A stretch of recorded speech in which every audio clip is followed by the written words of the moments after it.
ఒక మధ్య కాలంలో ఒక పాట చాలా ట్రెండింగ్ అవుతూ ఉంది. ఆ పాట ఏంటంటే ఏంటి మీకు అందరికీ తెలిసి కదా, క్రైస్తవ పాట. క్రైస్తవులు మనందరం లేటెస్ట్ వచ్చినటువంటి ఒక సాంగ్ ఏంటి, ఏమైనా చేయగలవు, ఇంకా కథ మొత్తం మార్చగలవు, నీ నామముకే మహిమంతా తెచ్చుకుందు కదా. ఈ పాట చాలా ట్రెండ్ అవుతుంది. అయితే ఒక వ్యక్తి ఈ పాట గురించి ఏమన్నాడంటే, పాట బాగానే ఉంది కానీ ఇదే మాటలు యోగు వలె నీకు అనారోగ్యం వచ్చినప్పుడు నువ్వు పాడగలుగుతావా? యోగు వలె ఒక్క రోజులోనే తన భార్య, పిల్లలు, ఆస్తిపాస్తులు, పశువుల మంద అంతా కూడా ఒకవేళ పోయి ఉంటే, మీకు అలా జరిగి ఉంటే మీరు అలా పాడగలుగుతారా? మరి నిజంగా నా కథ మొత్తం మార్చగలవు, నీ నామమునికే మహిమంతా తెచ్చుకుందువు అని ఆ సమయంలో మనం పాడగలుగుతామా అనే ప్రశ్న ఒకసారి మనం ఈ ఉదయకాల సమయంలో మనం అడగాలి.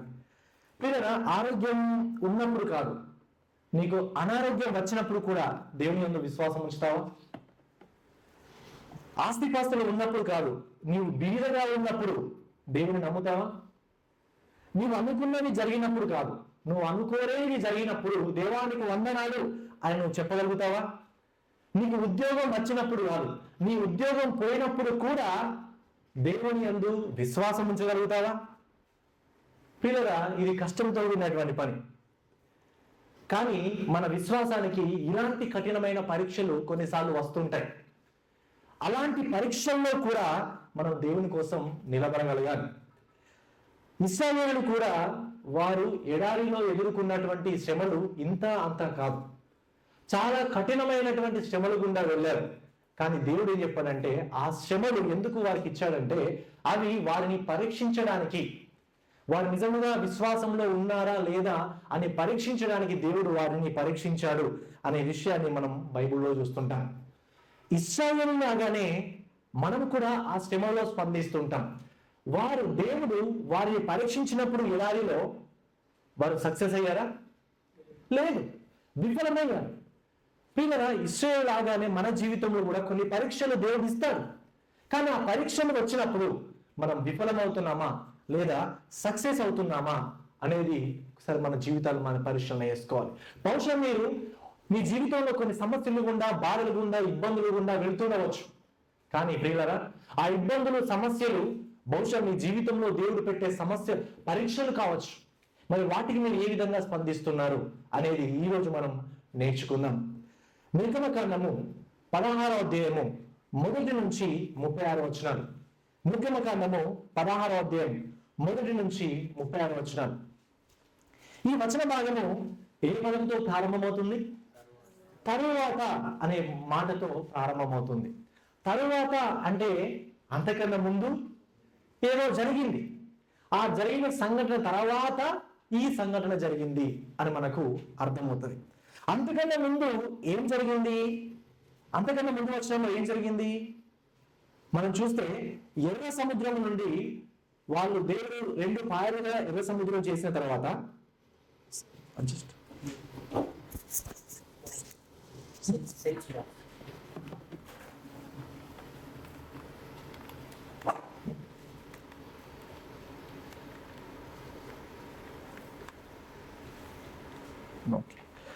అయితే ఈ యొక్క మనం గడిచిన వారంలో మనం చూసినట్లయితే దేవుడు ఎర్ర సముద్రంను 2 పాయలుగా చేసిన తర్వాత ఇశ్రాయేలీయులు దాని నుంచి బయటకు వచ్చారు. ఆ ఎర్ర సముద్రంలోనే ఐగుప్తులందరూ కూడా మరణించారు. ఆ ఎర్ర సముద్రం నుంచి బయటకు వచ్చిన తర్వాత వారు దేవునికి గొప్ప కీర్తనలు పాడారు. మాకు దేవుడు విజయాన్ని అనుగ్రహించాడు అని చాలా గొప్పగా కీర్తనలు పాడారు. ఈ విధంగా షూరు అరణ్యంలోనికి వచ్చిన తర్వాత వారు 3 రోజులు ప్రయాణం చేసిన తర్వాత వారికి నీళ్లు దొరకలేదు. నీళ్లు దొరికినప్పుడు వారు ఎవరి మీద సనుక్కున్నారు? మోషే మీద సనుక్కున్నారు. తర్వాత మారా ప్రదేశానికి వచ్చిన తర్వాత ఆ మారా నీళ్లు చేదుగా ఉన్నప్పుడు మరి మోషే దేవునికి ప్రార్థన చేసినప్పుడు ఆ మారా నీటిని దేవుడు మధురంగా మార్చాడు. తర్వాత ఆ నీటిని వారు తాగారు. కొంత దూరం ప్రయాణం చేసిన తర్వాత దేవుడు వారిని మరొక ప్రదేశానికి తీసుకొని వచ్చాడు. అయితే ఆ ప్రదేశానికి వచ్చిన తర్వాత అక్కడ ఏమున్నాయంట? కొబ్బరి చెట్లు, ఈత చెట్లు, తర్వాత నీళ్లు కూడా వాళ్ళకు ఉండడం అనేది మనం అక్కడ చూస్తుంటాం. అంటే వాళ్ళు అక్కడ నీళ్లు తాగడానికి కానీ, అదేవిధంగా అక్కడ భోజనం చేయడానికి కానీ ఎలీము అనే ప్రదేశంలో దేవుడు వారికి మంచి రెస్ట్ను అనుగ్రహించాడు. తర్వాత అక్కడ నుంచి ప్రయాణమే వెళ్ళిన తర్వాత అసలు ఏం జరిగింది? అక్కడ నుంచి ప్రయాణమే కొద్ది దూరం ఇంకా ప్రయాణం వెళ్ళిన తర్వాత ఇంకేం జరిగిందో ఈ రోజు వచన భాగాల్లో మనం చూస్తుంటాం. ప్రియులారా, దేవుడు ఇశ్రాయేలులకి చేసినటువంటి మరి వాగ్దానమైనటువంటి కానాను దేశానికి దేవుడు ఇశ్రాయేలు నడిపించాలంటే సరియైన రూట్ గుండా వెళ్ళాలంటే ఎన్ని రోజులు? 2-3 రోజులు ప్రయాణం అవుతుంది. కానీ దేవుడు ఎన్ని సంవత్సరాల గుండా నడిపించాడు? 40 సంవత్సరాల గుండా వారిని నడిపించాడు. ఎందుకు నడిపించాడు? వారి యొక్క విశ్వాసాన్ని పరీక్షించడానికి దేవుడు అంత సంవత్సరాలు, అంటే 40 సంవత్సరాలు వారిని ఆ యొక్క ఎడారిలో పరీక్షించాడు అనే విషయాన్ని మనం చూస్తుంటాం. అయితే మొదటి పరీక్ష వాళ్ళు పెట్టినటువంటి పరీక్ష ఏంటి? నీళ్లు లేకపోవడం కదా. నీళ్లు లేనప్పుడు వాళ్ళు ఏ విధంగా స్పందిస్తారు అనేది మొదటి పరీక్ష. రెండవ పరీక్ష ఏంటి అంటే ఆహారం లేనప్పుడు వాళ్ళు ఏ విధంగా స్పందిస్తారు. నీళ్లు లేనప్పుడు వాళ్ళు ఏ విధంగా స్పందించారో మనము గడిచిన ప్రసంగంలో మనం చూసాం. ఈరోజు ఆహారం లేనప్పుడు వాళ్ళు ఏ విధంగా స్పందించారో ఈరోజు మనం వాక్యంలో ధ్యానిస్తాం. అయితే ఈ విషయాన్ని గురించి అర్థం చేసుకోవడానికి 2 అంశాలని మనం చూద్దాం. 2 ప్రత్యేకమైన అంశాలు. మొదటిది, దేవుడు తన ప్రజలను పరీక్షిస్తాడు. ఇది 1 నుంచి 3 వచనాల్లో చూస్తాం. రెండోదిగా, దేవుడు తన ప్రజలను పోషిస్తాడు. ఇది 4 నుంచి 36 వచనాల్లో ఈ వచన భాగాలను మనం చూస్తుంటాం. మొదటిగా, దేవుడు తన ప్రజలను పరీక్షిస్తాడు. చూడండి, 1 నుంచి 3 వచనాలు ఈ విధంగా ఉంది. 1వ వచనం, తర్వాత ఇశ్రాయేలీయుల సమాజమంతయును ఎలీము నుండి ప్రయాణమైపోయి వారు ఐగుప్తు దేశంలో నుండి బయలుదేరిన 2వ నెల 15వ దినమున ఎలీమునకును సీనాయికిని మధ్యనున్న సీను అరణ్యమునకు వచ్చిరి. ప్రియులారా, ఇప్పుడు ఎలీము నుండి వాళ్ళు ప్రయాణమే వెళ్ళారు, బయలుదేరి వెళ్ళారు. ఎక్కడికి వచ్చారంట? వాళ్ళు సీను అరణ్యమునకు వచ్చారంట. అయితే ఈ యొక్క సీను అరణ్యము అనేది ఐగుప్తులకి చాలా ప్రాముఖ్యమైనటువంటి ప్రదేశం. అందుకని హెజ్కేలు 30వ అధ్యాయం 15వ వచనం మనం చూస్తే ఈ విధంగా ఉంటది. ఐగుప్తులకు కోటగా ఉన్న సీను మీద నా కోదము కుమ్మరించని ఉంటుంది. అంటే సీను అనేటువంటి ప్రదేశము ఐగుప్తులకు ఒక గొప్ప కోట, ఒక మంచి ప్రాముఖ్యమైనటువంటి ప్రదేశం. ఆ ప్రదేశానికి ఈ యొక్క ఇశ్రాయేలీయులు రావడం జరిగింది. 2వ వచనం, ఆ అరణ్యంలో ఇశ్రాయేలీయుల సమాజమంతయును మోషే అహరోనుల మీద సనిగెను. ఇశ్రాయేలీయులు, మేము మాంసము వండుకును కుండల యొద్ద కూర్చుండి తృప్తిగా ఆహారము తినున్నప్పుడు యెహోవా చేతి వలన ఎలా చావకపోతిని? ఈ సర్వ సమాజమును ఆకలి చేత చంపుటకు ఈ అరణ్యములోనికి మమ్మును అక్కడ నుండి తోడుకొని వచ్చితిరని వారితో అనగా. చూడండి, ఈ సందర్భంలో మనం చూసినట్లయితే ఇశ్రాయేలీయులు అందరూ కూడా మోషే అహరోనుల మీద సనుక్కున్నారంట. అందరూ, ఇక్కడ ఒక్కరు కాదు, అంతకన్నా ముందు కొంతమంది సనుక్కున్నారు. కానీ ఇక్కడైతే సమాజం అంతా కూడా కూడి మోషే అహరోనుల మీద సనిగారంట. ఎందుకు సనిగారంట? వారికి ఆహారం లేదు కాబట్టి సనిగారంట. పిల్లరా, సనిగే హృదయము చాలా ప్రమాదకరం. సనిగే హృదయం ఎలాంటి హృదయం అంటే కృతజ్ఞత లేని హృదయం. సనిగే హృదయము స్వార్థం, గర్వం, కోపంతో కూడినటువంటి హృదయం. ఇవన్నీ లక్షణాలు వాళ్ళు చూస్తుంటాం. అందుకనే వారు మోషే అహరోను మీద వారు సనుక్కున్నారు. చూడండి, నిర్గమకాండం 15వ అధ్యాయం 6వ వచనంలో, ఇంతకన్నా ముందున్నటువంటి అధ్యాయంలో మనం చూస్తే వారు యెహోవా గురించి పాట పాడారు. ఏమని పాట పాడారు? యెహోవా నీ దక్షిణాస్తము బలముంది అతిశయించును. యెహోవా నీ దక్షిణాస్తము శత్రువుని చితకగొట్టును. నీ దక్షిణాస్తము, నీ హస్తం ఇలా చేసింది దేవా అని కీర్తనలు పాడారు. కానీ ఇక్కడ ఏం చెప్తున్నారు? ఇక్కడ ఈ వచనాల్లో ఏమంటున్నారు? నీ హస్తము గురించి ఏ విధంగా మమ్మల్ని ఏ విధంగా చూడండి, ఎగ్జాక్ట్ గా ఈ వచనం చూస్తే ఆ 3వ వచనం ఏముంది? యెహోవా చేతి వలన ఎలా చావకపోతిమి? అదే హస్తమును ఒకప్పుడేమో ఎంతకైనా ముందు అధ్యాయంలో ఆ హస్తాన్ని స్తుతించారు, కానీ ఇప్పుడు ఆ హస్తాన్ని ఏం చేస్తున్నారు? నిందిస్తున్నారు. ఏవో హస్తం, ఏవో చేతి చేత ఏవో ఎలా చావకపోతే మనం చంపేయి అన్నట్టుగా దేవుని మీద వ్యతిరేకంగా వారు ఇక్కడ మాట్లాడడం అనేది మనం ఇక్కడ చూస్తుంటాం ప్రియులారా. అయితే మరలా చూస్తే మనము ఇక్కడ ఇశ్రాయేలీయులు మొదటి నెల అంటే అబీబు ఆ నెల నుంచి 15వ తారీఖున ఐగుప్తు నుండి వాళ్ళు బయటకు వస్తే, అంటే ప్రస్తుతం వాళ్ళు ఇప్పుడు ఎంతవరకు ప్రయాణం చేసి ఉండొచ్చు అని మనం అంచనా వేస్తే, సీను అరణ్యానికి వచ్చినప్పుడు 2వ నెల 15వ తారీఖున చేరుకున్నారని ఉంది కదా. దాదాపుగా ఒక నెల రోజులు వారు మరి అక్కడి నుంచి ప్రయాణం చేస్తూ వచ్చారు. అయితే ఈ ప్రయాణంలో వారి దగ్గర ఉన్నటువంటి పిండి కానీ ఆహారం కానీ అయిపోయి ఉండవచ్చు. ఈ నెల రోజులు అంటే చాలా రోజులు గడిచిపోయాయి కాబట్టి బహుశా ఎర్ర సముద్రం దగ్గర ఉన్నప్పుడు ఎర్ర సముద్రంలో ఉన్నటువంటి మరి చేపలైనా కానీ అక్కడ దొరికేటువంటి వాటిని వేటైనా తిని బహుశా ఉండి ఉండవచ్చు. కానీ ఈ యొక్క సీను అరణ్యంలోకి వచ్చినప్పుడు అవేమి కూడా వారికి లేవు, ఇప్పుడు అన్ని కూడా అయిపోయి ఉంటాయి బహుశా. అందుకని వాళ్ళు ఏం చేస్తున్నారంటే దేవుడి మీద నిందిస్తున్నారు. మేము ఐగుప్తులో మాంసము వండుకొని తమ కుండల వద్ద తృప్తిగా మంచిగా తినుకుంటూ బతికే వాళ్ళం అని అంటున్నారు. అంటే ఇప్పుడు వాళ్ళకి నిజంగా వాళ్ళు ఐగుప్తులో ఉన్నప్పుడు తృప్తిగా తిన్నారు కావచ్చు, ఆహారం మంచిగా తిన్నారు కావచ్చు, కానీ వాళ్ళు ఏ పరిస్థితుల్లో ఉన్నారు? ఏ పరిస్థితుల్లో ఈ విషయాలు తిన్నారు? బానిసత్వంలో ఉన్నారు. బానిసత్వంలో ఉండి ఏడిస్తే కదా దేవుడు వారికి మొర విని అక్కడి నుంచి విడిపించింది కదా. కానీ ఇప్పుడు ఏమనుకుంటున్నారు మళ్ళీ, మేము బానిసత్వంలో ఉన్నాము కానీ అక్కడ మంచి ఆహారం తిన్నాం, రుచికరమైన భోజనం తిన్నాం అని వాళ్ళు కంప్లైంట్ చేయడం అనేది మనం చూస్తుంటాం. అంటే ఏమంటున్నారంటే ఇవన్నీ వాళ్ళు మర్చిపోయారు. ఐగుప్తులో కఠినమైన పరిస్థితుల నుంచి దేవుడు విమోచించింది మర్చిపోయారు. దేవుడు వారికి అగ్నిస్తంభంగా మేఘస్తంభంగా ఉండి అరణ్యంలో వారికి తోడుగా ఉండి నడిపించింది మర్చిపోయారు. ఎర్ర సముద్రంలో పాయలుగా చేసి వారిని ఆరణ్యంలో నడిపింపజేసి ఐగుప్తులందరినీ చంపివేసింది, వాళ్ళకి జయాన్ని ఇచ్చింది మర్చిపోయారు. కానీ ఇప్పుడు ఏమంటున్నారు? ఐగుప్తు దేశంలో ఉంటే మంచిగా చికెన్ బిర్యానీ, మటన్ బిర్యానీ మంచి ఇప్పుడు ఫ్రెష్గా మేము తినేవాళ్ళం, కానీ ఇప్పుడు మాకు ఏమి లేదు అన్నట్టుగా వాళ్ళు మరి కంప్లైంట్ చేస్తున్నారు. చూడండి, ఇంతకీ వాళ్ళకి తినడానికి అక్కడ ఏం లేదా తినడానికి అంటే ఉన్నాయి. ఏమున్నాయి? వాళ్ళ దగ్గర పశువుల మందలు ఉన్నాయి, పశువులు ఉన్నాయి, గొర్రెలు ఉన్నాయి. ఇవన్నీ అయితే వాళ్ళతో ప్రయాణం చేస్తూనే ఉన్నాయి, వాళ్ళు తీసుకొని వస్తున్నారు కదా. వాళ్ళు తినాలంటే వాళ్ళ పశువులు వీటిని కట్ చేసుకుని వాళ్ళు తినచ్చు. కానీ వాళ్ళు ఇక్కడ ఆల్టర్నేటివ్స్ ఆలోచించడం లేదు. సమస్య ఏర్పడ్డది కాబట్టి సమస్య ఏర్పడేది, దీని పరిష్కారం ఏంటి అని ఆలోచించడం లేదు. వెంటనే కంప్లైంట్ చేయడమే, వెంటనే నిందించడమే.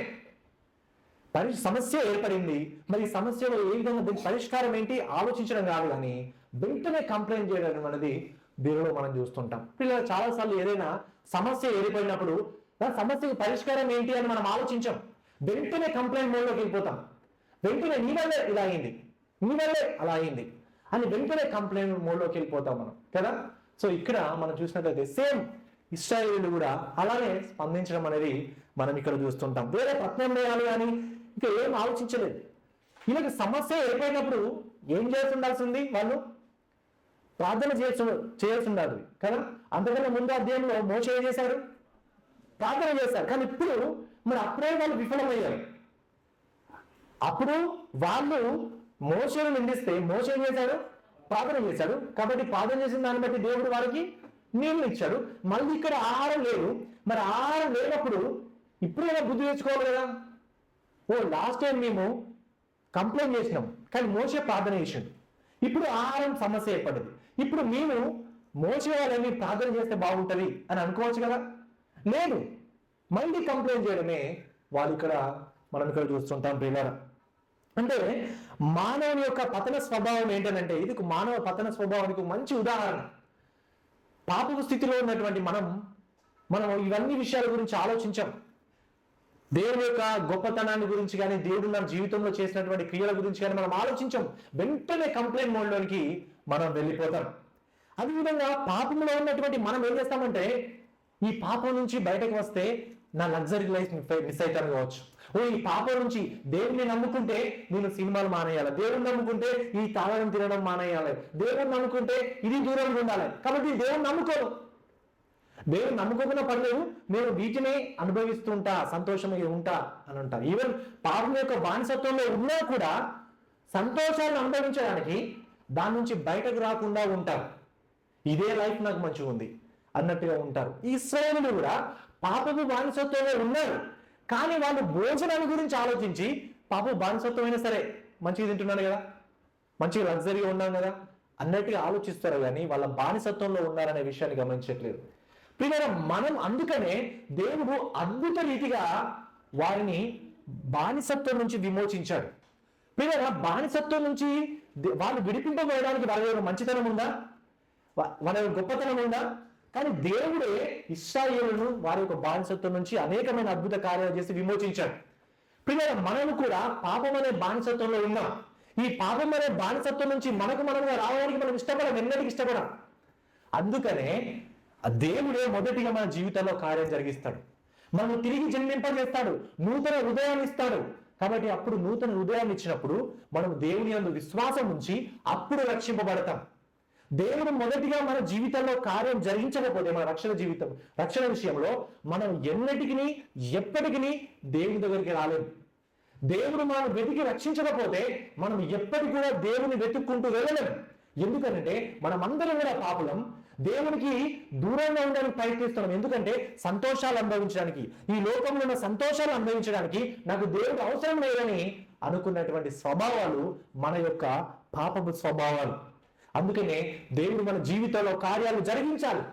ఆయననే మన జీవితాన్ని మారిస్తేనే మన జీవితాలు మారుతాయి. అందుకనే దేవుడు ఇశ్రాయేలులని ఆ యొక్క బానిసత్వం నుంచి ఆయన తీసుకొని వచ్చాడు పిల్లలు. కానీ ఇంకొక విషయం ఏంటంటే, వీరు ఇశ్రాయేలీలు ఇంతకన్నా ముందు దేవుడు ఇశ్రాయేలు జీవితంలో చేసిన కార్యాలన్నీ మర్చిపోయారు. ఒక్కసారి గమనించండి, మీ పిల్లలకు మీరు అన్ని కొనిచ్చారు, ల్యాప్టాప్ కొనిచ్చారు, ఫోన్ కొనిచ్చారు, వాళ్ళకి మంచి స్కూల్లో జాయిన్ చేయించారు, మంచి డ్రెస్సులు ఇస్తున్నారు, మంచిగా చూసుకుంటున్నారు. కానీ ఒక జస్ట్ చిన్నగా ఒక చిన్న టాయ్ కొనినందుకు డాడీ నువ్వు నన్ను ప్రేమించట్లేదు, నేనంటే నీకు ఇష్టం లేదు, నీతో నీ మాట్లాడా అని పిల్లలంటే ఎలా ఉంటుంది తండ్రికి కదా? ఎన్ని చేశాను నీకోసం నేను, ఎంత మంచిగా నేను అన్ని ప్రొవైడ్ చేశాను, కానీ ఎందుకు ఇలా అంటున్నావు అని మనకే అనిపిస్తుంది కదా, తండ్రులైన మనకి. కానీ చూడండి, ఇక్కడ దేవుడు మరి అన్నీ చేశాడు విశ్రాయేలు జీవితంలో, కానీ ఏం చేశావు అన్నట్టుగా తిరిగి దేవుణ్ణి నిందించడం వాళ్ళు ఇక్కడ మనం చూస్తుంటాం ప్రియులారా. అయితే ఇక్కడ మనం చూడండి మరి ఒక విషయం, ఇశ్రాయేలు తినడానికి ఆహారం దొరకనప్పుడు దానికి పరిష్కారం ఏంటో వాళ్ళు ఆలోచించలేదు, కానీ వెంటనే దేవుడి మీద నిందించడం వాళ్ళు స్టార్ట్ చేశారు. నిజంగా మనం కూడా మన జీవితాల్లో ఏం చూస్తుంటామనంటే, ఇలానే కంప్లైంట్ చేస్తున్నాం ఒకటైతే. రెండోది ఏంటంటే, దేవుడు అయితే ఇంతవరకు నన్ను పోషించాడు కదా, ఇప్పుడు ఈ చిన్న సమస్య వచ్చింది, నన్ను ఎదుర్కొంటానులే అని అనుకో. ప్రస్తుతం ఉన్న సమస్యను బట్టి దేవుడిని నిందిస్తుంటాం. ఈ 30 సంవత్సరాలు దేవుడు నన్ను మంచి ఆశ ఇచ్చాడు, మంచిగా పోషించాడు ఆయన అనుకోము. కానీ చిన్న జలుబు రాగానే దేవా ఎందుకు నాకు ఈ జ్వరం, ఎందుకు ఈ జలుబు అని దేవుడిని మనం ప్రశ్నిస్తూ ఉంటాం కదా. చిన్న ప్రమోషన్ రానందుకే నేను ఏ పాపం చేశాను దేవా, అందరికి ఇస్తున్నావు, నాకెందుకు ఇవ్వలేదు అని అనుకుంటాం. కానీ నీకు ఏ ఉద్యోగం లేనప్పుడు, మరి బలహీన పరిస్థితిలో ఉన్నప్పుడు దేవుడు నీకు ఉద్యోగాలు ఇచ్చాడు అనే విషయం మనకు గుర్తుకు రాదు. పిల్లల మనకన్నా ధనవంతులను చూసి వారితో పోల్చుకొని నేను వాళ్ళలా ఎందుకు లేను అని బాధపడుతుంటాం. కానీ మనము రోడ్డు పక్కన ఉండేటువంటి భిక్షం ఎత్తుకునేటువంటి వాళ్ళతో పోల్చుకొని, దేవా వాళ్ళకంటే నన్ను గొప్ప స్థితిలో ఉంచావు, అందును బట్టి నీకు వందనాలు అని మనం చెప్పాం కదా. ఎందుకంటే కృతజ్ఞత లేని మనసు, దేవుని యొక్క కార్యాలు మన జీవితంలో మనం నెమరు వేసుకోలేనటువంటి మనసు మనమందరం కూడా కలిగి ఉంటాం. జస్ట్ ఇశ్రాయేలు ఏ విధంగా అయితే దేవుని యొక్క గొప్ప కార్యాలు మర్చిపోయారో, మనం కూడా చాలాసార్లు మన జీవితంలో దేవుడు చేసినటువంటి గొప్ప కార్యాలని మనం చాలాసార్లు మర్చిపోతుంటాం ప్రియులారా. ఇది మనం మొదటిగా చూస్తాం. ఇది ఒక పరీక్ష వాళ్ళకి. ఏంటి పరీక్ష అంటే ఆహారం లేనప్పుడు మరి ఏ విధంగా వాళ్ళు స్పందించాలి? యాక్చువల్లీ సరియైన స్పందన ప్రార్థన చేయాల్సి ఉండే, ఇంకా వేరే ఆల్టర్నేటివ్స్ ఏమైనా ఉన్నాయా, పరిష్కారం ఏదైనా ఉందా అని ఆలోచించాల్సి ఉండే. కానీ ఆ పరీక్షలో వారు ఆ విధంగా చేయలేరు. కానీ అయినా కూడా దేవుడు ఏం చేశాడు మరి వారిని అని చూస్తే చూస్తాం మనం. రెండవ భాగంలో మనం చూస్తే చూడండి, 4 నుంచి 36 వచనాల్లో మనం ఏం చూస్తామంటే దేవుడు తన ప్రజలను పోషిస్తాడు. దేవుడు తన ప్రజలను పోషిస్తాడు. 4వ వచనం చూడండి, యెహోవా మోషేను చూచి, ఇదిగో నేను ఆకాశము నుండి నీ కొరకు ఆహారమును కురిపించెదను, వారు నా ధర్మశాస్త్రం అనుసరించి నడుతురో లేదో అని నేను వారిని పరీక్షించినట్లు ఈ ప్రజలు వెళ్ళి ఏనాటి భక్తము ఆనాడే కూర్చుకొనవలెను. చూడండి, ఇక్కడ దేవుడు ఇశ్రాయేలు యొక్క సనుగులను బట్టి తన సహనాన్ని కోల్పోయి, మీరు కృతజ్ఞతలేని హృదయం మీది, ఇంత గొప్ప కార్యాలు చేశారు మిమ్మల్ని, కానీ సనుక్కుంటున్నారు మళ్ళీ అని దేవుడు అక్కడ అనలే కదా. దేవుడు వారి పట్ల ఇంకను కూడా సహనాన్ని చూపించాడు, కృపను చూపించాడు, వారికి ఇంకా ఆహారాన్ని వారికి అనుగ్రహిస్తున్నాడు. ఈ యొక్క సందర్భంలో 2 పరీక్షలు ఉన్నాయి. ఏ పరీక్షలు అంటే, మొదటిగా వాళ్ళు ఏమని నమ్మాల్సి ఉండే, దేవుడు మమ్మల్ని ఆకలితో చంపివేయడు, తప్పకుండా పోషిస్తాడు అని నమ్మాల్సి ఉండే ఆ పరీక్షలో మొదటిది. రెండవదిగా తప్పకుండా ఏంటంటే దేవుడు రేపటికి కావాల్సినటువంటి ఆహారాన్ని కూడా మాకు అనుగ్రహిస్తాడు అని నమ్మాలి. రెండు ఇక్కడ పరీక్షలు. ఒకటి, దేవుడు మమ్మల్ని ఆకలితో చంపడు, తప్పకుండా పోషిస్తాడు నమ్మాలి. రెండోదిగా రేపటి రోజు కూడా, ఈ రోజు కాదు రేపటి రోజు కూడా నాకు దేవుడు అనుగ్రహిస్తాడు అని నమ్మడానికి దేవుడు ఈ యొక్క పరీక్షను పెట్టాడు. చూడండి 5వ వచనం, మరియు 6వ దినమున వారు తెచ్చుకున్న దానిని సిద్ధపరచుకోవాలను, వారు దినమున కూర్చుకున్న దానికంటే అది 2 అంతలై ఉండవలెను. అప్పుడు మోషే అహరోనులు ఇశ్రాయేలులందరితో, యెహోవా ఐగుప్తు దేశంలో నుండి మిమ్మల్ని బయటకు రప్పించనని సాయంకాలమందు మీకు తెలియబడును. యెహోవా మీద మీరు సనుగిన సనుగులను ఆయన వినుచున్నాడు. ఉదయమున మీరు యెహోవా మహిమను చూచెదరు. మేము ఏ పాటి వారము, మా మీద సనుగనేలా అనేది. మరియు మోషే, మీరు తినుటకై సాయంకాలమున మాంసమును, ఉదయమున చాలినంత ఆహారమును యెహోవా మీకు ఇయ్యగాను, మీరు ఆయన మీద మీ సనుగులను యెహోవాయే వినుచుండగాను, మేము ఏ పాటి వారము, మీ సనుగుట యెహోవా మీదనే గాని మా మీద కాదనను. చూడండి, గమనించండి ప్రియులారా, ఒక ప్రత్యేకమైన విషయం ఈ వచన భాగాల్లో. ఆహారం లేనప్పుడు ఇశ్రాయేలులు మోషే అహరోను మీద సనుక్కున్నారు. కానీ మోషే ఏమన్నాడు ఇక్కడ?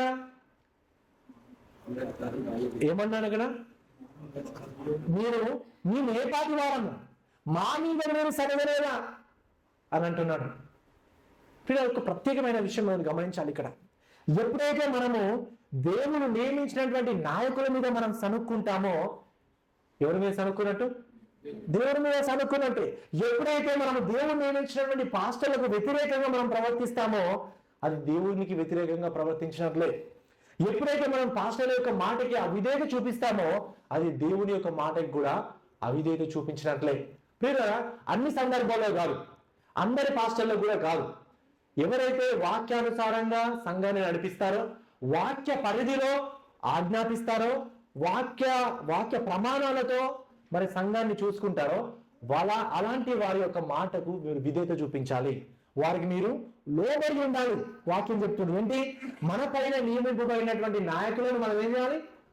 లోబడి ఉండాలి, విధేయత చూపించాలి అని మనం హెబ్రీయులకు రాసిన పత్రికలో 10వ అధ్యాయంలో మనం చూస్తుంటాం ప్రియులారా. అంటే దేవుడు నియమించినటువంటి నాయకులకి మనము లోబడి ఉండాలి. ప్రియులారా, వారి వయసులో చిన్నవారైనా సరే, అనుభవంలో చిన్నవారైనా సరే, వాళ్ళు సెలబ్రిటీ పాస్టర్స్ కాకుండా సరే, వాళ్ళు బీదవారైనా సరే, ధనవంతులైనా సరే, వారు ఎవరైనా సరే, దేవుడు వారిని పాస్టర్లుగా నియమించాడు కాబట్టి, దేవుడు ఇచ్చినటువంటి అధికారాన్ని బట్టి వారికి మనం విధేయత చూపించాలి, వారికి మనము లోబడి ఉండాలి, వారికి మనము గౌరవం ఇవ్వాలి అనేది మనం నేర్చుకోవాలి. ప్రియులారా, అది ఇక్కడైనా సరే, మీరు రేపు ఇండియాకి వెళ్ళినా సరే, మీరు ఏ సంఘంలో ఉన్నా మీ పాస్టర్లకు విధేయతనివ్వడం అనేది చాలా ప్రాముఖ్యమైనటువంటి విషయం.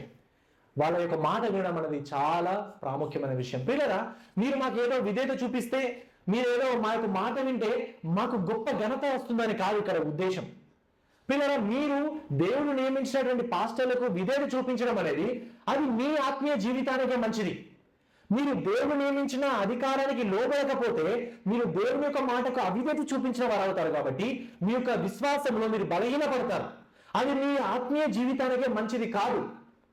పిల్లరా, అందుకనే పాస్టర్లకు మనమందరం కూడా విధేయత చూపించాలి, గౌరవం ఇవ్వాలి, రెస్పెక్ట్ అనేది ఇవ్వడం మనం నేర్చుకోవాలి. పిల్లరా, ఇది వాక్యంలో మరి ఉన్నటువంటి గొప్ప విషయం. కాబట్టి మనం ఆత్మీయ జీవితంలో ఎదగాలంటే దేవుడు మన మీద నియమించినటువంటి పాస్టర్లకి మరి విధేయులై దేవుని అంటే వాక్య పరిధిలో అది కూడా వాక్య వ్యతిరేకమైనవి చెప్పినప్పుడు విధేయులు కావడం కాదు, వాక్య పరిధిలో వాక్య ప్రమాణాలతో సంఘాన్ని నడిపించినప్పుడు తప్పకుండా విధేయులు ఉండడం అనేది మనం నేర్చుకోవాలి. ప్రియులారా, చూడండి 9వ వచనం. అంతటా మోషే ఆరోనులతో యెహోవా సన్నిధికి సమీపించుడి, ఆయన మీ సనుగులను విననని మీరు ఇశ్రాయేలుల సర్వ సమాజముతో చెప్పుమనెను. 10వ వచనం. అట్లు ఆరోను ఇశ్రాయేలుల సర్వ సమాజముతో మాట్లాడుచుండగా వారు అరణ్యం వైపు చూచిరి. అప్పుడు యెహోవా మహిమ ఆ మేఘంలో వారికి కనబడెను. అప్పుడు యెహోవా మోషేతో ఇట్లనెను, నేను ఇశ్రాయేలుల సనుగులను వింటిని. నీవు సాయంకాలమున మీరు మాంసము తిందురు, ఉదయకాలమున ఆహారం చేత తృప్తి పొందుదురు. అప్పుడు మీ దేవుడైన యెహోవాను నేనే అని మీరు తెలుసుకుందురని వారితో చెప్పమనెను. చూడండి, మీ దేవుడైన యెహోవాను నేనే అని మీరు తెలుసుకుందురని ఇంతకన్నా ముందు మీరు విన్నారా? ఈ పుస్తకంలో మీరు విన్నారా ఈ మాటను? కదా, చాలా సార్లు మనం ఇక్కడ వింటుంటాం. ఏం వింటుంటాం? ఈ కార్యాలను చేయడాన్ని బట్టి మీ దేవుడైన యెహోవాను నేనే అని మీరు తెలుసుకోవడానికి ఈ కార్యం చేస్తుండడం మనం దేవుడు చేయడం మనం చూస్తుంటాం. అంటే దేవుడు కూడా ఎక్కడ ఉండండి, వాళ్ళ మీద కోపపడకుండా, సహనాన్ని కోల్పోకుండా మరలా వారికి ఆహారాన్ని అనుగ్రహిస్తూ, ఈ ఆహారాన్ని అనుగ్రహించడం ద్వారా మిమ్మల్ని పోషిస్తున్న దేవుడాను నేనే, మీ దేవుడైన యెహోవాను నేనే అని మీరు తెలుసుకోవడానికి ఈ కార్యాన్ని మేము చేస్తున్నానని ఆయన చెప్పాడు. పిల్లల, ఎన్నోసార్లు మరి అద్భుత కార్యాలు మరి ఆయన జరిగించాడు. అయినా వారు నమ్మలేదు. కానీ అయినా కూడా దేవుడు వారి పట్ల దీర్ఘశాంతాన్ని చూపిస్తూ నడిపిస్తున్నాడు. పిల్లల, చూడండి 13వ వచనం. కాగా సాయంకాలమున పూరేరులు వచ్చి వారి పాలమును కప్పెను. ఉదయమున మంచు వారి పాలము చుట్టూ పడి ఉండను. పడిన ఆ మంచు ఇరిగిపోయిన తర్వాత నూగి మంచు వలె సన్నని కణములు అరణ్యపు భూమి మీద కనబడను. ఇశ్రాయేలీయులు దాన్ని చూచినప్పుడు అది ఏమైనది తెలియక ఇదేమి అని ఒకరితోనొకరు చెప్పుకొనిరి. పిల్లలు చూడండి, ఇక్కడ పూరీడి పిట్టలు అన్నటువంటి ఇంగ్లీష్ లో పోయల్ బర్డ్స్ అని అంటాం కదా మనం, ఆ బర్డ్స్. సో ఆ యొక్క బర్డ్స్ ని దేవుడు నడిపించాడంట, అక్కడికి తీసుకొని వచ్చాడంట. ఇవి వలస పక్షులు. ఈ వలస పక్షులు అంటే ఒక ప్రదేశం నుంచి ఒక ప్రదేశానికి అవి గుంపుగా ఒకేసారి వెళ్తూ ఉంటాయి వలస పక్షులు. కాబట్టి ఈ వలస పక్షులని దేవుడు అక్కడికి నడిపించాడు. ఎందుకు అంటే వారికి ఆహారంగా ఉండడానికి దేవుడు వారికి అక్కడికి నడిపించాడు. కేవలం ఈ పక్షుల మాంసమే కాదు దేవుడు వారికి అనుగ్రహించింది, ఇంకొక ఆహారం కూడా అనుగ్రహించాడు. ఏంటది? మన్నా కదా. మన్నా అనేటి ఇటువంటి మంచి ఆహారాన్ని కూడా దేవుడు వారికి అనుగ్రహించడం మనం చూస్తుంటాం. ఇది నూగి మంచు వలె సన్నని కణాల వలె ఉందంట. సో దాన్ని చూసి వాళ్ళు ఏమనుకున్నారంటే ఇదేంటి అని అనుకున్నారంట. దాన్ని అందుకని వాళ్ళు మన్నా అని పిలిచారు. మన్నా అనే పదమునకు అర్థం ఏంటంటే ఇదేంటి అనే అర్థం అన్నట్టు. సో అందుకని ఈ యొక్క పేరును దానికి పెట్టడం జరిగింది. ఆకాశం నుండి కురిసినటువంటి ఆ మన్నాను దృష్టిలో పెట్టుకొని ప్రభువైన యేసుక్రీస్తు వారు ఆయన ఏం చెప్పారంటే పరలోకము నుండి దిగి వచ్చినటువంటి జీవాహారమును మన్నాను నేనే అని ఆయన సంబోధించాడు ప్రభువైన యేసుక్రీస్తు వారు. ఈ యొక్క సందర్భాన్ని జ్ఞాపం చేసుకొని అది యోహాను సువార్త 6వ అధ్యాయము 49 నుంచి 51 వచనంలో మనం చూస్తుంటాం. మీ పితరులు అరణ్యంలో మన్నాను తినను చనిపోయి దీనిని తినవాడు చావకుండునట్లు పరలోకము నుండి దిగివచ్చిన ఆహారం ఇదే, పరలోకము నుండి దిగివచ్చిన జీవాహారమును నేనే. ఎవరెవరో ఈ ఆహారమును భుజించితే వారెల్లప్పుడూ జీవించును, మరియు నేనిచ్చు ఆహారము లోకమునకు జీవము కొరకైన నా శరీరమే అని మీతో నిశ్చయముగా చెప్పు కాలం మీరు ఉంటారు అనే విషయాన్ని ఆయన జ్ఞాపకం చేస్తున్నారు పిల్లారా. ఆయన నిజమైన మన్నా, ఆయన మనకు జీవాహారము అనే విషయాన్ని మనం చూస్తుంటాం. ఈ లోకంలో ఉన్నటువంటి మన్నను, ఈ లోకంలో ఉన్నటువంటి ఆహారాన్ని తింటే, ఈరోజు మధ్యాహ్నం తిన్నామనుకోండి, రేపు మధ్యాహ్నం ఆకలి కదా అవుతాడు కదా. ఈ లోకంలో ఉన్న ఆహారం తింటే మరలా సమయం వచ్చినప్పుడు ఆహారం ఆకలి అవుతాడు. కానీ దేవుడిచ్చేటువంటి ఆహారాన్ని తింటే, అది ఒకేసారి తిన్నామనుకోండి, నిత్య జీవం వరకు, పరలోకం మనం చేరేంత వరకు యుగయుగాలు మనం మరలా ఆకలి గుణము అనే విషయాన్ని ఆయన చెప్తున్నాడు. 16వ వచనం, మోషే ఇది తినుటకు యెహోవా నీకిచ్చిన ఆహారం, యెహోవా ఆజ్ఞాపించినది ఏమనగా ప్రతివాడు తన వారి భోజనమును, ప్రతివాడు తన కుటుంబంలోని తలకు ఒక్కొక్క ఓమేరు చొప్పున దాన్ని కూర్చుకొనవలెనను, ఒక్కొక్కరు తన గుడారంలో ఉన్నవారి కొరకు కూర్చుకొనవలెనను. ఇశ్రాయేలీయులు అట్లు చేయగా కొందరు హెచ్చుగాను కొందరు తక్కువగాను కూర్చుకొనిరి. వారు ఓమేరుతో కొలిచినప్పుడు హెచ్చుగా కూర్చుకొనిన వానికి ఎక్కువగా మిగలలేదు, తక్కువగా కూర్చుకొనిన వారికి తక్కువ కాలేదు. వారు తమ తమ ఇంటి వారి భోజనమునకు సరిగా కూర్చుకొని ఉండిరి. చూడండి, ఈ వచన భాగాల్లో మనం చూస్తే ఇశ్రాయేలీయులు ఆ మన్నాను వాళ్ళు ఎంతగా కూర్చుకున్నప్పటికీ కూడా, తక్కువ కూర్చుకున్నా ఎక్కువగా కూర్చుకున్నా వారికి అందరూ కూడా సరిపోయిందంట. వారందరూ కూడా సరిపోయిందని, ఇది గొప్ప అద్భుతం కదా. ఎక్కువ కూర్చుకున్నా తక్కువ కూర్చుకున్నా అందరూ సరిపోయిందంట. చాలా చాలా గొప్ప అద్భుతం. ఇక్కడ మనం చూస్తే కొందరు ఉంటారు కదా, ఆరగం బ్యాచ్ ఆగం బ్యాచ్ ఉంటారు కదా. ఏదైనా మందం ఏదైనా దొరికింది అనుకోండి ఆహారం, వెంటనే ఇది నాకే కావాలి అదంతా గ్రాప్ చేసుకొని అంతా తీసుకొని దగ్గర పెట్టుకుంటారు, ఇంట్లో పెట్టుకుంటారు. ఇంకా ఎవరో తోటి వారి గురించి ఆలోచించాం, అరే గ్యారీ లేట్ వచ్చిండు కాబట్టి గ్యారీకి దొరుకుతుంది, కొంచెం విడిచిపెట్టాలని అనుకుంటారా? లేదు, అంత నాకే కావాలని జమ చేసుకుంటారు కదా, అందరు ఇంట్లో పెట్టుకుంటారు. సో మరి అలాంటి వారి పరిస్థితి ఏమైందంట? అలాంటి వారు ఎక్కువగా కూర్చుకుంటే కదా, ఎక్కువ కూర్చుకుంటే తర్వాత మనం చూస్తుంటే చెడిపోయింది అనే విషయం చూస్తుంటాం. కరిగిపోవడము చెడిపోవడం కూడా మనం చూస్తాం. దేవుడు మనకి గుణపాఠాన్ని నేర్పిస్తున్నాడు ఇక్కడ. ఈ విషయాల గురించి మనం ఎక్కడ చూస్తామంటే అపోస్తలుడైన పౌలు గారు 2వ కొరింథీయులకు రాసిన పత్రిక 8వ అధ్యాయం 14 నుంచి 15వ వచనం చెప్తాడు. ఏమంటే హెచ్చుగా కూర్చుకున్న వానికి ఎక్కువగా మిగలలేదనియు, తక్కువ కూర్చుకున్న వానికి తక్కువ కాలేదనియు రాయబడిన ప్రకారము అందరికీ సమానముగా ఉండే నిమిత్తము ప్రస్తుతమందు మీ సమృద్ధి వారి అక్కరకును మరి ఒక్కప్పుడును వారి సమృద్ధి మీ అక్కరకును సహాయమై ఉండవలెనని ఇలాగూ చెప్పుచున్నాను. అపోస్తలుడైన పౌలు ఈ సందర్భాన్ని జ్ఞాపం చేస్తే ఏమని చెప్తున్నాడు? మీరు సంఘములో ఒకరినొకరు సహకరించుకోండి. మీకు ఎక్కువ అంటే తక్కువ వరకు ఇవ్వండి, తక్కువ ఇలా ఒకరినొకరు అలా మనం సహకరించుకున్నప్పుడు, ఒకరినొకరు అలా మనము హెల్ప్ చేసుకున్నప్పుడు ఎవరికి కొరవ లేకుండా అయిపోతుంది, అందరికీ సరి సమానంగా అయిపోతుంది. ఇప్పుడు ఫర్ ఎగ్జాంపుల్ మనం 60 మంది ఉన్నాం, ఒక 5గురికి తినడానికి అన్నం లేదు, వారికి సాయం చేయడం వల్ల మనకి ఏమైనా లాస్ అవుతుందా? మన ఆహారం కోల్పోతామా? కోల్పోము. కానీ వాళ్ళకి ఏమవుతుంది? వాళ్ళకు సమానంగా ఆహారం దొరుకుతుంది కదా. డజంట్ మ్యాటర్ కదా, మనం ఇంతమంది ఉన్నాం, ఒక 5గురికి సపోర్ట్ చేయలేమా? చేస్తాం కదా.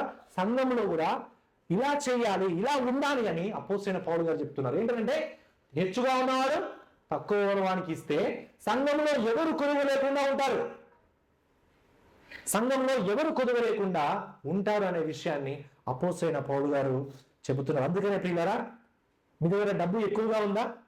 అయితే సంఘంలో బలహీనంగా ఉన్న వారికి, సంఘంలో బాధపడుతున్న వారికి ఇవ్వండి. అయితే నాకేంటి, నా డబ్బులు పోతాయి అని అనుకోకండి. మీ డబ్బులేం పోవు, మీకు కావాల్సిన దేవుడు అనుగ్రహిస్తాడు.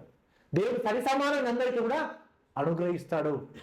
ఎక్కువగా మీరు గర్వం అంటే స్వార్థం ఆలోచించి డబ్బులు పోగు చేయాలి అని ఆలోచించి మీరు అవసరంలో ఉన్న వారికి సాయం చేయకుండా ఉన్నారనుకోండి, మన్న ఏమైంది?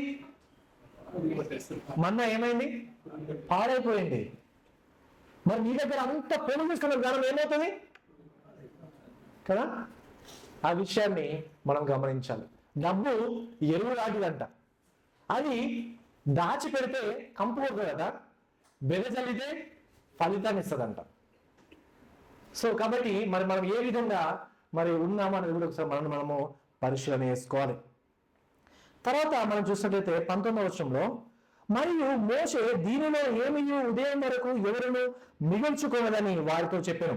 అయితే వారు మోషే మాట వినక కొందరు ఉదయం వరకు దానిలో కొంచెము మిగిల్చుకొనగా అది పురుగు పట్టి కంపు కొట్టాను. మోషే వారి మీద కోపపడగా వారు అనుదినము ఉదయమున ఒక్కొక్కడు తన ఇంటి వారి భోజనములకు తగినట్టుగా కూర్చుకొనరి, ఎండ వేడిమికి అది కరిగెను. చూడండి, ఈ వచనాన్ని మోషే ఆ మన్నాను ఉదయం వరకు మిగుల్చకూడదని ఇశ్రాయేలుకు బోధించాడు. అయినప్పటికీ కూడా కొందరు ఏం చేశారు? మిగిల్చుకున్నారు. ఎందుకు? అమ్మో నెక్స్ట్ టైం రేపు ఉంటుంది కావచ్చని, రేపు మాకు దాచిపెట్టుకుని రేపు ఉంటుంది కావచ్చని. కానీ ఇది వీళ్ళు ఏం నమ్మాలి? ఈ దేవుడు ఏం దేవుడైతే ఈ రోజు మాకు మన్నాను కురిపించిండో రేపు కురిపిడా, రేపు కురిపిస్తారని రేపు నమ్మాలి. పిల్లలు మనం కూడా ఆలోచిస్తాం కొన్నిసార్లు, మనము ఈ సంవత్సరం ఓకే, నెక్స్ట్ ఇయర్ ఏమవుతుంది మన పరిస్థితి? తినడానికి అన్నం ఉంటుందా, ఇది ఉంటుందా, అది ఉంటుందా అని ఎక్కువగా చింతిస్తాం, బాధపడతాం. నెక్స్ట్ ఇయర్ ఏంటి అని. దేవుడు పోషిస్తారా, పోషించడా? కానీ చాలాసార్లు మనం విఫలమవుతాం. మా దేవుని మీద ఆధారపడకుండా మన మీద మనం ఆధారపడడానికి, మన ఆస్తిపాస్తుల మీద, పేరు ప్రఖ్యాతుల మీద, వేటు మీద ఆధారపడడానికో ప్రయత్నిస్తూ ఉంటాం. కానీ ఇక్కడ ఏమైంది? ఎక్కువగా కూర్చుకుంటే అది పురుగులు బట్టి పోయింది, అది చెడిపోయింది, కంపు కొట్టింది అనే విషయాన్ని కూడా మనం ఇక్కడ చూస్తుంటాం పిల్లరా. అయితే ఒక మాట చెప్పాడు, అదేంటి? విశ్రాంతి దినం కన్నా ముందు ఏం చేయాలి? 2 అంతలుగా కూర్చుకోవాలి. ఎందుకు? విశ్రాంతి దినం రోజు ఏ పని చేయొద్దు కాబట్టి విశ్రాంతి దినం ముందు 2 అంతలుగా కూర్చుకోవాలని చెప్పాడు. మరి విశ్రాంతి దినం రోజు కూర్చుకున్నటువంటి మన్నా పారైపోయిందా? ఆదివారం ఆ విశ్రాంతి దినం పారైపోయిందా? అంతకన్నా ముందు రోజు కూర్చుకున్నది విశ్రాంతి దినం పారైపోయిందా? పారైపోలేదు. కానీ మిగతా రోజుల్లో కూర్చుకున్నది చూడండి ఎంత అద్భుతంగా దేవుడు. అంటే నా మాటకి ఇక్కడ మన్నా గురించి కాదు ఇక్కడ ప్రాబ్లం. దేవుడు వాళ్ళని ఏ విధంగా పరీక్షిస్తున్నాడు? నా మాటకి వాళ్ళు విధేయత చూపిస్తారా, చూపించరా అనేదే పరీక్ష కదా. సో ఇక్కడ మనము గమనిస్తే దేవుడు విశ్రాంతి దినం కన్నా ముందు కూర్చుకున్నది పాడవకున్న దేవుడు కాపాడాడు. అది కూడా ఒక గొప్ప అద్భుతం. అదేవిధంగా వారు తర్వాత వారు మన్నాని ఏం చేశారు? మందసంలో కూడా పెట్టారు. ఎందుకు అంటే తరతరములు ఈ మన్నాన్ని చూసి, అంటే ముందున్న జనరేషన్స్ ఈ మన్నాను చూసి, ఓ దేవుడు మా యొక్క పితరులని అరణ్యంలో ఉన్నప్పుడు ఈ మన్నాను ఇచ్చి పోషించాడు అని వారు గుర్తు చేసుకోవడానికి దేవుడు మందసములో ఆ మన్నాను పెట్టమని చెప్పాడు. ఈ మందసములో పెట్టినటువంటి మన్నా పాడైపోయిందా? పాడైపోలేదు. కరిగిపోయిందా? కరిగిపోలేదు కదా. దేవుడు అద్భుత రీతిగా దాన్ని కూడా కాపాడమనేది మనం ఇక్కడ చూస్తుంటాం ప్రియులారా. ఇది హెబ్రీ రాసిన పత్రిక 9వ అధ్యాయం 4వ వచనంలో కూడా మనం చూస్తుంటాం. 22వ వచనం చూడండి. 6వ దినమున వారు ఒక్కొక్కరికి 2 ఓమరుల చొప్పున 2 అంతలు ఆహారము కూర్చుకొనినప్పుడు సమాజం యొక్క అధికారులందరూ వచ్చి అది మోషేకు తెలిపిరి. అందుకు అతడు యెహోవా చెప్పిన మాట ఇది, రేపు విశ్రాంతి దినము, అది యెహోవాకు పరిశుద్ధమైన విశ్రాంతి దినము. మీరు కాల్చుకొనవలసినది కాల్చుకొనుడి, మీరు వండుకొనవలసినది వండుకొనుడి. ఉదయం వరకు మిగిలినంతయు మీ కొరకు ఉంచుకొనుడని వారితో చెప్పాను. మోషే ఆజ్ఞాపించినట్లు వారు ఉదయం వరకు దాన్ని ఉంచుకొనిది, అది కంపు కొట్టలేదు, దానికి పురుగు పట్టలేదు. ఈ వచనాల్లో మన్నా ఎండ వేడికి కరుగుతున్నట్టు మనం చూస్తుంటాం. కాబట్టి ఇశ్రాయేలులు ఎండ ఎక్కువ కాకన్నా ముందే వారిని కూర్చుకోమని చెప్పాడు. ఇశ్రాయేలులు అంటే సమయానుకూలంగా ఈ మన్నాన్ని కూర్చుకోవాలని టైం కూడా మీరు పాటించాలని కూడా దేవుడు వారికి చెప్పాడు. అంటే ఎందుకు టైం పాటించాలి అంటే ఎండ పడుతుంది, మళ్ళీ మన్నా కరిగిపోతుంది. కాబట్టి ఒక గుణపాఠం అక్కడ నేర్పించమని చూస్తే సాధారణంగా మరి సంఖ్యాకాండం 11వ అధ్యాయం 8వ వచనం చూస్తే ఈ మన్నానంట రోటిలో వేసి దంచిన కూడా తంగదంట, అది అంత గట్టిది మన్నా. కానీ దేవుడు దాన్ని ఏం చేశాడు? కరిగింపజేశాడు. సో అక్కడ కూడా మనం చూస్తుంటాం. అది కూడా అద్భుతమే. అంటే ఎండ కరిగిపోవడం అనేది అది కూడా అద్భుతమైన విషయం. ఇలా అనేకమైనటువంటి అద్భుతాలు దేవుడు వారి వల్ల చేశాడు. తద్వారా ఇశ్రాయేలు అందరూ కూడా ఆ పరీక్షలో గెలవడానికి, దేవుడి మీద విశ్వాసం ఉంచడానికి దేవుడు ఇవన్నీ కూడా చేయడం మనం చూస్తుంటాం. 20వ వచనం, మోషే నేడు దాన్ని తినుడి, నేటి దినము యెహోవాకు విశ్రాంతి దినము, నేడు అది బయట దొరకదు, 6 దినములు దాన్ని కూర్చుకొనవలెను, విశ్రాంతి దినమున అనగా 7వ దినమున అది దొరకదనను. అట్లు జరిగెను. ప్రజలలో కొందరు 7వ దినమున దాన్ని కూర్చుకొనగా వెళ్ళగా వారికేమీ దొరకకపోయేను. అందుకు యెహోవా మోషేతో ఇట్లనెను, మీరు ఎన్నాళ్ళ వరకు నా ఆజ్ఞలను నా ధర్మశాస్త్రమును అనుసరించి నడవనున్నారు? చూడు, నిశ్చయముగా యెహోవా ఈ విశ్రాంతి దినమును ఆచరించుటకు సెలవిచ్చెను గనుక 6వ దినమున 2 దినముల ఆహారము మీకు అనుగ్రహింపబడును, ప్రతి వారును తన తన చోట నిలిచి ఉండవలెను. 7వ దినమున ఎవరును తన చోట నుండి బయలు వెళ్ళకూడదనను. కాబట్టి 7వ దినమున ప్రజలు విశ్రమించిరి. ఇశ్రాయేలులు దానికి మన్నా అని పేరు పెట్టిరి. అది తెల్లని కొత్తిమీర గింజ వలె నుండెను. దాని రుచి తేనెతో కలిపిన అపూపపు వలె నుండెను. మరియు మోషే ఇక్కడను, యెహోవా ఆజ్ఞాపించినది ఏమనగా, నేను ఐగుప్తు దేశం నుండి మిమ్మల్ని బయటకు రప్పించినప్పుడు అరణ్యములో తినుటకు నేను మీకు ఇచ్చిన ఆహారమును మీ వంశమును చూచినట్లు వారు తమ యొద్ద ఉంచుకొనుటకు దానితో ఒక ఓనేరు పట్టు పాత్రను నింపుడనెను. కాబట్టి మోషే అహరోనుతో, నీవు ఒక గిన్నెను తీసుకొని దానిలో ఒక ఓనేరు మన్నను పోసి మీ వంశస్థులు తమ యొద్ద ఉంచుకొనుటకు యెహోవా సన్నిధిలో దానిని ఉంచుమనెను. యెహోవా మోషేకు ఆజ్ఞాపించినట్లు ఉంచబడకు సాక్ష్యపు మందసము ఎదుట అహరోను దానిని పెట్టెను. ఇశ్రాయేలులు నివసించవలసిన దేశమునకు తాము వచ్చు 40 ఏళ్ళు మన్నాని తినుచుండిరి. వారు కానాను దేశపు పొలిబేరులు చేరు వరకు మన్నాను తినిరి. ఓనేరు అనగా ఏఫాలో 10వ భాగము. చూడండి, ఇక్కడ ఓనేరు అనగా కెపాసిటీ ఏంటంటే దాదాపుగా 2 లీటర్లు అని చెబుతూ ఉంటారు. ఏఫాలో అనగా 22 లీటర్లు. అంటే దీనిలో 10వ భాగం అంటే 22 లీటర్ల 10వ భాగం ఎంత? 22 లీటర్ల 10వ భాగం ఎంత? 22 లీటర్ల 10వ భాగం అంతే కదా, 2 పాయింట్ కదా, 2 లీటర్స్ అనేది మనం ఇక్కడ చూస్తుంటాం. అయితే ఇక్కడ ఏఫాలో అంటే తూము అని అర్థం అన్నట్టు. అంటే దీన్ని తూము అనే దాన్ని పుట్టి అని కూడా అంటారు. ఇశ్రాయేలు ఒక సభ్యుని లెక్క చొప్పున పోగు చేసుకున్న మన్నా ఏంటంటే ఆ తూములో 10వ వంతు పోగు చేసుకోవాలి అనేది మనం ఇక్కడ చూస్తుంటాం. చూడండి, గమనించండి, 40 సంవత్సరాలు అంటే 40 సంవత్సరాలు విశ్రాంతి దినము తప్పించి వాళ్ళు ఈ యొక్క ఆహారాన్ని తిన్నారు, మన్నానే తిన్నారు. అంటే ఎన్ని సంవత్సరాలు చూడండి, 40 సంవత్సరాలు. అంటే ఒక్క సంవత్సరానికి ఎన్ని రోజులు? ఇంటూ 40 ఎంత? 14,600 దాకా వస్తుంది. దాపుగా 14,600 రోజులు ఏం తిన్నారు? మన్నాను తిన్నారు కదా. ఎంత చూడండి, అన్ని రోజులు మన్నాను వారు తిని వారి యొక్క ఆకలిని వారు తీర్చుకున్నారు. అన్ని రోజులు కూడా దేవుడు ఒక్కరోజు తప్పియకుండా, కేవలం విశ్రాంతి దినం రోజు తప్పియకుండా దేవుడు నమ్మకంగా వారిని పోషించడం మనం ఇక్కడ చూస్తుంటాం ప్రియులారా. ఇది నిజంగా గొప్ప సంఘటన. ఇశ్రాయేలు జీవితంలో తరతరములు అందరూ గుర్తించుకోవాల్సినటువంటి గొప్ప సంఘటన. అందుకనే ఆ సంఘటన మర్చిపోకుండా ఉండడానికి మందసములో మన్నాను పెట్టమని మనం ఇక్కడ చూస్తుంటాం ప్రియులారా.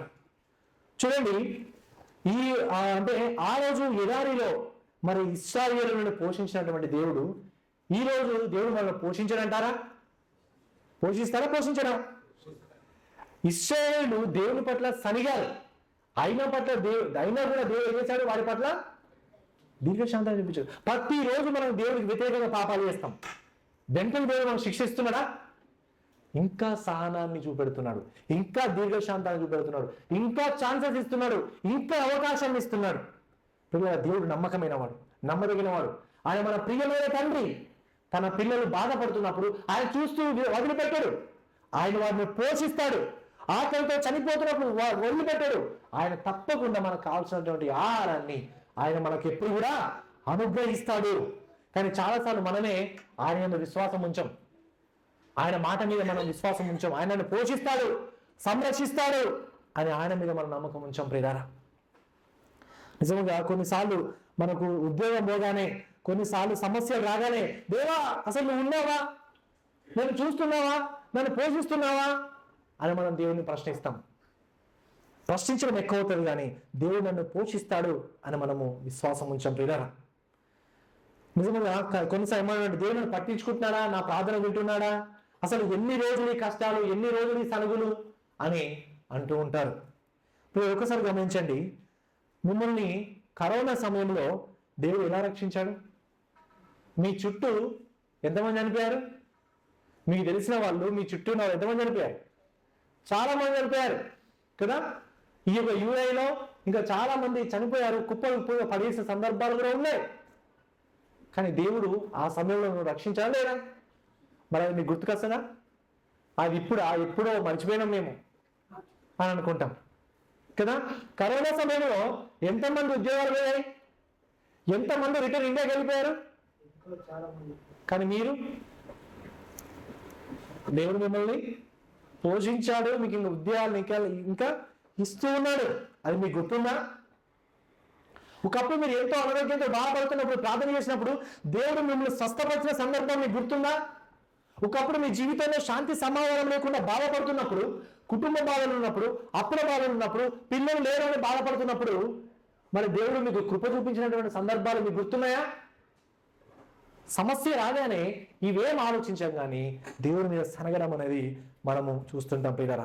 మన జీవితంలో దేవుడు చేసినటువంటి మేలను చాలా సార్లు మనం మర్చిపోతుంటాం ప్రియులారా. కానీ ఒక విషయాన్ని మనం గమనించాలి, దేవుడు మనల్ని పోషించినా పోషించకున్నా, దేవుడు మనల్ని స్వస్థపరిచినా స్వస్థపరచకున్నా, దేవుడు మనకు ఉద్యోగాన్ని ఇచ్చినా ఇవ్వకున్నా, దేవుడిని మనం నమ్మడానికి దేవుడు అర్హుడా కాదా కదా. ఎందుకు అంటే మనకు ఉద్యోగం ఉన్నా లేకున్నా, ఆరోగ్యం ఉన్నా లేకున్నా, వీటన్నిటికన్నా దేవుడు మనకి ఏమిచ్చాడు? రక్షణనిచ్చాడు, నిత్య జీవం ఇచ్చాడు. దాన్ని బట్టి దేవుని మీద మనం తప్పకుండా విశ్వాసం ఉంచాలి. దేవుడికి టైం ఇచ్చిన 2 నెలలు టైం ఇచ్చిన, ఆ 2 నెలల్లో దేవుడు నాకు ఉద్యోగాన్ని ఇస్తానే నేను దేవుడిని నమ్ముతా, లేకపోతే నమ్మ. ఒక 5 సంవత్సరాలు టైం ఇచ్చిన, ఈ 5 సంవత్సరాల్లో దేవుడు నాకు పెళ్లి చేస్తేనే నేను దేవుడిని నమ్ముతా, లేకపోతే నేను నమ్మ అని దేవునికే టార్గెట్స్ పెడతాం మనం. దేవునికే టార్గెట్, దేవా బెటర్ బీ కేర్ఫుల్, 2 సంవత్సరాలు ఉన్నాయి, 2 నెలలు ఉన్నాయి, ఈ సంవత్సరంలో ఈ టైంలో నువ్వు చేస్తేనే నమ్ముతా, లేకపోతే నమ్మ. దేవా నువ్వు ఇది చేస్తే నువ్వు నీకు ఇది ఇస్తా, ఈ డబ్బులు ఇస్తా అంటే దేవుడిని డబ్బులతో కొనేస్తాం అన్నట్టు. దేవా లంచం తీసుకోగో, నీకు ఒక 10,000 ఇస్తున్నా, నువ్వు నాకు ఎంత ఇవ్వాలి, ఇవ్వాలని లంచం కూడా మనం ఏదో డీలింగ్ మాట్లాడుకుంటాం అన్నట్టు. సో ఇలా మనం బిహేవియర్, ఇది దేవుడితో మాట్లాడే అలా స్పందించాలా దేవునికి మనం. పిల్లలు మనము దేవుడు మనం స్వస్థపరిచినా స్వస్థపరచుకున్నా, ఎలాంటి పరిస్థితుల్లో ఉన్నా దేవుని మనము విశ్వాసం ఉంచాలి. ఎందుకంటే నిత్య నరకమైనటువంటి భయంకరమైనటువంటి ప్రదేశానికి వెళ్ళకుండా దేవుడు మనల్ని అందరినీ రక్షించాడు. తన యొక్క సువార్తను ఆయన మనకు వినిపింపజేసి నిత్య జీవాన్ని ఆయన మనకిచ్చాడు. దాన్ని బట్టి మనం దేవుని స్తుతించాలి, దాని యందు మనము స్తుతించాలి దేవుణ్ణి. ఆయన ఒక పాట, నేనేమైనా ప్రభువా నిన్నే స్తుతిస్తాను, నాకేమున్నా ప్రభువా నిన్నే నీకు అర్పిస్తాను అని ఒక వ్యక్తి మా పాటలో అంటూ ఉంటాడు కదా. ఇంకొక పాట మనకి చాలా ఫేమస్ పాట, ఇంతకుముందు పాడిన పాట ఏంటిది? ఏమైనా చేయగలవు కదా, మొత్తం మార్చగలవు, నీ నామమునికే మహిమంతా తెచ్చుకుందువు. ఒకవేళ నీ కథ మార్చిండు, ఎట్లా మార్చిండు? నీ ఉద్యోగం వేయండి, నీకు అనారోగ్యం వచ్చింది, నువ్వు అప్పుల బాధల్లో ఉన్నావు, నీ కథ మార్చిండు. అప్పుడు నువ్వు దేవుని యందు విశ్వాసం ఉంచుతావా? ఇప్పుడు నమ్ముతావా?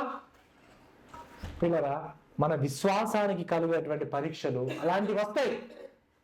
కాబట్టి అలాంటి సమయంలో మనం ఏ విధంగా స్పందిస్తున్నామో అనేది చాలా ప్రాముఖ్యమైనటువంటి విషయం పిల్లరా. ఇక్కడ దేవుడు వారిని ఆహారం ద్వారా పరీక్షించాడు. ఇంతకన్నా ముందు బైబిల్లో దేవుడు ఆహారం ద్వారా పరీక్షించినటువంటి సందర్భాలు ఉన్నాయా? ఇంతకన్నా ముందు ఎక్కడైనా ఆహారాన్ని బట్టి దేవుడు మనుషులను పరీక్షించిన సందర్భాలు ఉన్నాయా? ఏదైనా తోటలో ఆదాము అవ్వాలని ఏ విధంగా పరీక్షించారండి? ఆహారం ద్వారా పరీక్షించాడు కదా. ఏమని చెప్పారు? ఒక పండు, ఈ తోటలో ఉన్నటువంటి చెట్టు ఫలం అన్నిటిని తినొచ్చు, కానీ ఒకే ఒక చెట్టు యొక్క పండు మీరు తినద్దు అని చెప్పాడు. కానీ మనలో ఏమి చేశారు? అదే తిన్నారు. వాళ్ళు ఆ యొక్క పరీక్షలో విఫలమయ్యారు. తర్వాత మళ్ళీ ఇదే పరీక్ష రిపీట్ అయింది. ఎక్కడ రిపీట్ అయింది? ఈ ఇశ్రాయేలుల సమయంలో, ఇక్కడ ఎడారిలో రిపీట్ అయింది. ఈ ఎడారిలో ఇశ్రాయేల్ సమయంలో కూడా రిపీట్ అయింది. ఏంటి అంటే ఆహారం లేదు. ఆహారం లేనప్పుడు మరి వాళ్ళు ఏ విధంగా స్పందించాల్సి ఉండే? దేవునికి ప్రార్థించాల్సి ఉండే, కానీ వాళ్ళు ప్రార్థించలేదు. అక్కడ కూడా విఫలమయ్యారు ఈ ఆహారంలో పరీక్షలో. మళ్ళీ ఇంకొక పరీక్ష చూస్తుంటాం. ఈ పరీక్ష ఎక్కడంటే ప్రభు అయిన యేసుక్రీస్తు వారు ఉపవాసం ఉన్నప్పుడు, అరణ్యంలో ఉన్నప్పుడు, అరణ్యానికి కొనుగోబడినప్పుడు సాతాను ఏమంటాడు? ఈ రాళ్లను రొట్టెలుగా చేసుకొని తినమని అంటాడు. అక్కడ ఒక పరీక్ష. ఆ ఏదైనా తోటలో ఆదామవ్వలు తినడానికి చుట్టూ అన్నీ ఉన్నప్పుడు ఓడిపోయారు, పాపం చేశారు. ఇశ్రాయేలులు కూడా అరణ్యంలో ఉన్నప్పుడు కూడా వాళ్ళకి తినడానికి పశువుల మందలు అవన్నీ ఉన్నప్పుడు కూడా ఈ ఆహారం పరీక్షలో వాళ్ళు ఓడిపోయారు. కానీ ప్రభువైన యేసుక్రీస్తు వారు అరణ్యంలో ఉన్నాడు, ఎడారిలో ఉన్నాడు, చుట్టూ ఏమీ కూడా లేవు. కానీ ఆ పరీక్ష వచ్చినప్పుడు ప్రభువైన యేసుక్రీస్తు వారు ఏమన్నారు? మనుషుడు రొట్టె వలన మాత్రము కాదు కానీ దేవుని నుంచి వచ్చు ప్రతి ఒక్క మాటను బట్టి జీవించును అని ఆ యొక్క పరీక్షలో విజయాన్ని సాధించాడు. ఆ పరీక్షలో దేవుడు విజయాన్ని సాధించడము, ప్రభువైన యేసుక్రీస్తు వారు విజయాన్ని సాధించడము మనం ఇక్కడ చూస్తుంటాం. ప్రియులారా, నిజంగా ఏ విధంగా దేవుడు విజయాన్ని సాధించాడు అని అంటే, రాళ్ళను రొట్టెలుగా మార్చుకొని తినడం ప్రభువైన యేసుక్రీస్తు వారికి సాధ్యమా కాదా? శూన్యంలో నుంచి సర్వ సృష్టిని సృష్టించినటువంటి ఆ దేవునికి ఈ రాళ్ళను రొట్టెలుగా మార్చి తినడం సింపుల్. కానీ ప్రభువైన యేసుక్రీస్తు వారు ఎందుకు చేయలేదు? ఇక్కడ ఎవరి మాట, ఎవరి ఆజ్ఞాపిస్తున్నారు అక్కడ? ఇప్పుడు సాతాను యొక్క మాటకు విధేయత చూపించాలా, దేవుని యొక్క మాటకు విధేయత చూపించాలా? దేవుని యొక్క మాటకి కదా.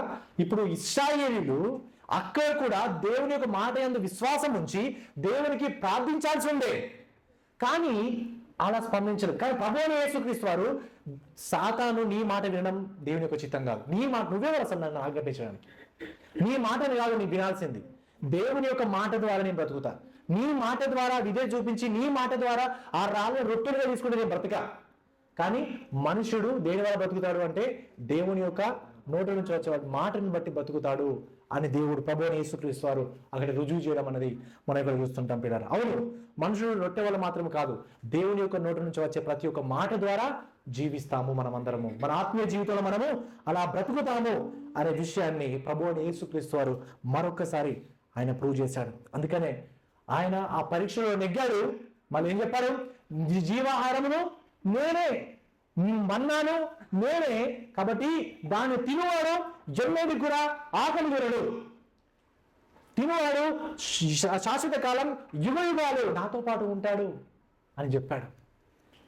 ప్రకటన గ్రంథం 7వ అధ్యాయం 16 నుంచి 17 వచనంలో ఈ మాట ఉంది. వారికి ఇక మీదట ఆకలి అయినను దాహమైనను ఉండదు, సూర్యుని ఎండ అయినను ఏ వడగాలి అయినను వారికి తగలదు. ఏలైనగా సింహాసన మధ్యన ముందు గొర్రెపిల్ల వారికి కాపరి అయి జీవజలముల బుగ్గ వద్దకు వారిని నడిపించును. దేవుడే వారి కనుల నుండి ప్రతి బాష్ప బిందువును తుడిచివేయను. పిల్లరా, ఒక్కొక్క రోజు రాబోతుంది, ఆ రోజు మనకు ఆకలి ఉండదట, దప్పిక ఉండదట, కడుపు ఉండదట, శ్రమ ఉండదట, ఏ రోగం ఉండదట, ఏ వ్యాధి ఉండదట. ఎప్పుడు కూడా మనం ఆయనను చూస్తూ ఆ గొర్రెపిల్లైన ప్రభువైన యేసుక్రీస్తు వారిని చూసి ఎప్పుడు కూడా స్తుతులు స్తోత్రాలు చెల్లించబోతున్నాం. యుగ యుగాలు శాశ్వత కాలం ఆయనతో పాటు మనం ఉండబోతున్నామంట. పిల్లరా, ఈ గొప్ప నిరీక్షణ మీకుందా? ఈ గొప్ప సందర్భం కోసం మీరు వెయిట్ చేస్తున్నారా? Are you ready to face Jesus Christ? ఆయన ఎదుర్కోవడానికి మీరు సిద్ధంగా ఉన్నారా? ఒకసారి మన జీవితాలు మన పరిశీలన చేసుకోవాలి. బహుశా మీలో ఎవరైనా ఇంకా సిద్ధంగా లేరు కావచ్చు, ఇంకా బహుశా ఎవరైనా ఇంకో నిత్య జీవాహారమైనటువంటి ప్రభువైన యేసుక్రీస్తు యందు విశ్వాసం ఉంచలేదు కావచ్చు. ప్రియులారా, మీరు విశ్వాసం ఉంచకపోతే మీరు నిత్య నరకములో మీరు కాలబోతున్నారు. ధనవంతుడైన వాడు లాజరును ఏమని అడిగాడు? నీ యొక్క చిట్కన వేలు నుంచి ఒక చిన్న నీటిని ఇవ్వన్నాడు. పిల్లరా, నిత్య నరకంలో దాహం ఉంటుంది, ఆకలి ఉంటుంది, కానీ తిరుగుతుందా? తీరదు. ఆ భయంకరమైనటువంటి ప్రదేశానికి వెళ్ళే ప్రమాదం ఉంది. అందుకనే ప్రభువుని యేసుక్రీస్తు వారు నేనే జీవాహారమును, నేనే మీ కొరకు పంపించబడినటువంటి మన్నాని, కాబట్టి నన్ను తెలుసుకోనండి, నా యందు విశ్వాసం ఉంచండి అని చెప్తున్నాడు. ఇప్పుడు మీలో ఎవరైనా ఆయన యందు విశ్వాసం ఉంచితే, ఆయన జీవాహారము అని నమ్మితే, దేవుడు మిమ్మల్ని క్షమించి తనతో పాటు యుగయుగాలు పరలోక రాజ్యంలో ఉండేటువంటి గొప్ప కృపని ఆయన మనకు అనుగ్రహిస్తాడు. కాబట్టి అలాంటి గొప్ప కృప మనందరికీ దేవుడు అనుగ్రహించును గాక. ఆమేన్, ఆమేన్. అందరూ కళ్ళు మూసుకొని ఒక 2 నిమిషాలు మౌనంగా ఉండి మన జీవితాలను మనం పరిశీలన చేసుకుందాం. నిజంగా మన జీవితంలో ఎదురయ్యేటువంటి పరీక్షలకి మనం ఏ విధంగా స్పందిస్తున్నాం?